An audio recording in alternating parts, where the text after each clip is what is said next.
Dy janë personazhe cilët kanë pasur një të shkuar kriminale, të lidhura me disa ngjarje të bujshme, por gjithashtu edhe me çështjet e trafikut të drogës. Sipas të gjitha deklarimeve dhe asaj se çfarë ne kemi mundur të sigurojmë, sepse çështja vijon të jetë ende në proces hetimi nga ana e prokurisë Sarandës dhe drejtorisë policisë së Vlorës në lidhje me rrëmbimin dhe zhdukjen e këtyre dy personazheve. Sipas edhe deklarimeve se familjarët kanë dalë kanë kërkuar publikisht, janë bërë një sër kërkimesh në disa nga fshatrat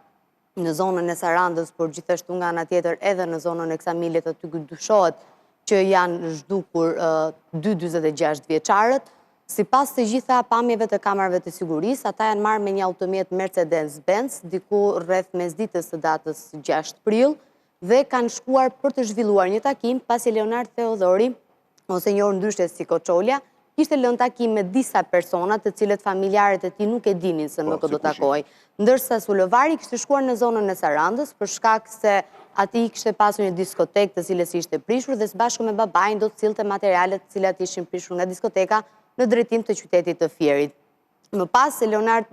Theodori e ka kontaktuar duke qenë se ishin miq të ngushtë dhe e ka marrë me vete, pretendohet, për shkak se Sullovari kishte një armë për shkuar dhe për të zhvilluar një takim. Janë publikuar dhe pamjet e automjetit Mercedes-Benz, i cili dyshohet që është përdorur për rrëmbimin e dy personave, pra nuk është ai rrëmbimi klasik siç ndodh në qytetin e Vlorës, që ne kemi parë që shkojnë i marrin zvarr, por me sa duket ka lënë një takim ku personat të cilët i kanë lënë për t'u takuar kanë qenë shumë më të interesuar për t'i zhdukur për shkak të asaj se çfarë